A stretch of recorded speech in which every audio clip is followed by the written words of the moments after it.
Kuha namin, trabaho lang po namin to eh. At meron pong ni-refer po sa ating committee. Ito po inaksyonan po natin. At ang pinag-uusapan po natin dito ay pera po ng bayan. So, wala naman po kung nakikita dito na politika. Ang nakikita ko po dito ay may pera pong nawawala, may mga questionable po na transaksyon. At siguro po, ang tanging makakapagbigay linaw lamang po dito ay ang ating pangalawang Pangulo at yung kanyang mga staff. After Vic Sumintak, dalawang questions na lang po. Salamat. Sir, good afternoon. Just a clarification. Kong Joel, what if the Vice President opt to stay gaya ng kanyang ginawa last night, even without the electric supply in the office of Congressman Pulong, then anong gagawin? Trabaho po yan ng ating Sergeant at Arms. Kayang-kaya na po ni Mr. Sergeant at Arms yan. Pero sana wag na po niyang pahirapan dahil sumusunod lang po. Ulitin ko po ang pakiusap ko na ang ating pong mga empleyado dito, kasama na po dito ang ating Sergeant at Arms, ay ginagawa lamang po nila ang kanilang tungkulin at trabaho. Sana po sumunod po tayo sa mga patakaran dahil ito po ay pagpapakita lamang ng respeto sa institusyon. Our next question from UNTV. Hi, sir. Good afternoon. Just a clarification. Yung Vice President asked to stay with Attorney Lopez inside. But I just want to get or to know what were the specific reasons given by the Vice President, if any. Kasi kung ano lang ba, gusto lang ba niya pumasok, may reason ba siyang binigay, particular kung bakit gusto niya pong makasama yung kanyang Chief of Staff? Thank you.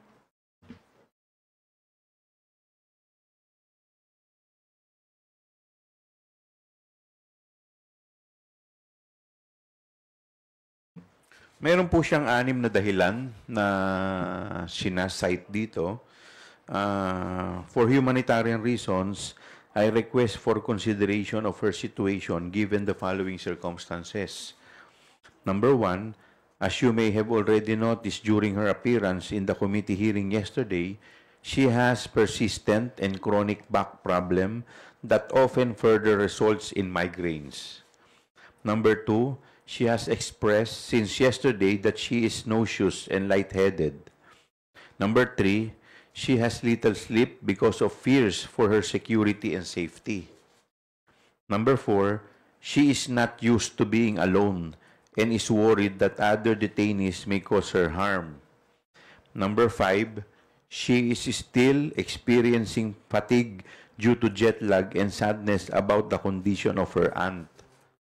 Number 6, she has requested me to join her so she may have peace of mind and get adequate rest. So yun po yung 6 na reasons kung bakit po niya nire-request. Sir, kaunting sundot lang. So, kasi yun yung kinukonsider niyo, tinitingnan niyo. So, hindi justifiable yung reasons na binigay po ng Vice President rather. Thank you.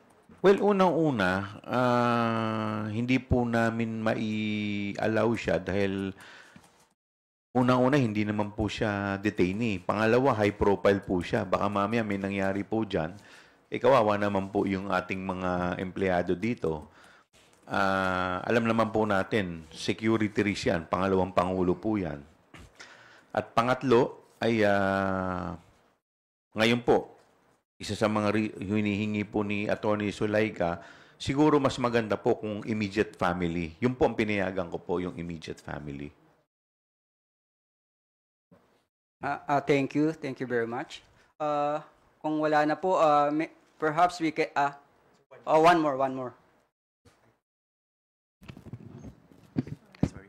Kung siguro po, how would you describe itong mga ginagawa ni VP Sara? Because she's not attending your hearing.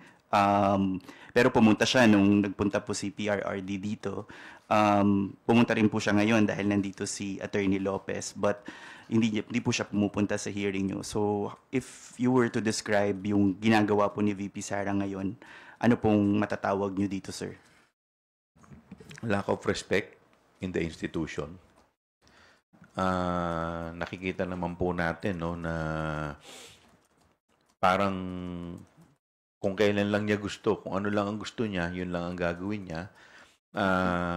In fact, ngayon, sinabihan siya na, kagaya kanina, naririnig ko kay Sergeant at times, sinabihan siya to leave the office of Congressman Pulong, pero hindi pa rin niya sinunod.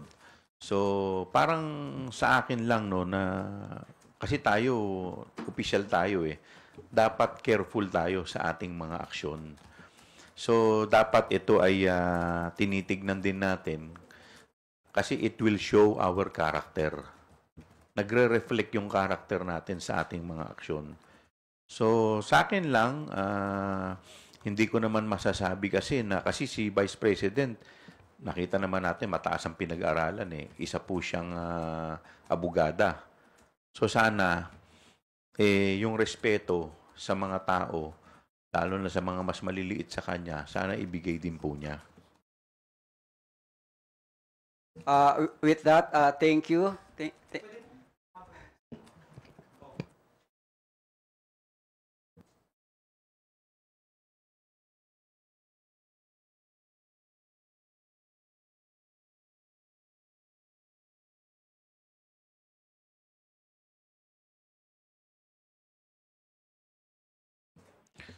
Well, to begin with, wala pa rin naman sinasabi si Attorney Lopez sa amin So, unless siguro may nasabi siyang medyo mabigat, maapektuhan. Pero as of now, hanggang ngayon, parang, in fact, isa nga rin yan sa dahilan kung bakit po siya naikulong ngayon. Dahil nga dun sa totality nung naging acts niya nung nakaraang hearing. So, hopefully, in the next scheduled hearing, magsabi na siya kung ano po yung talagang nangyari. Thank you. Siguro, if our guests have closing statements, Kung Joel and General Taas.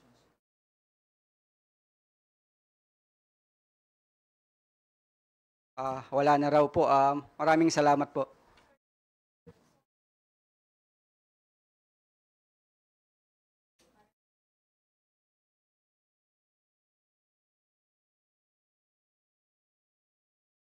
Alam nyo, hindi ho tayo...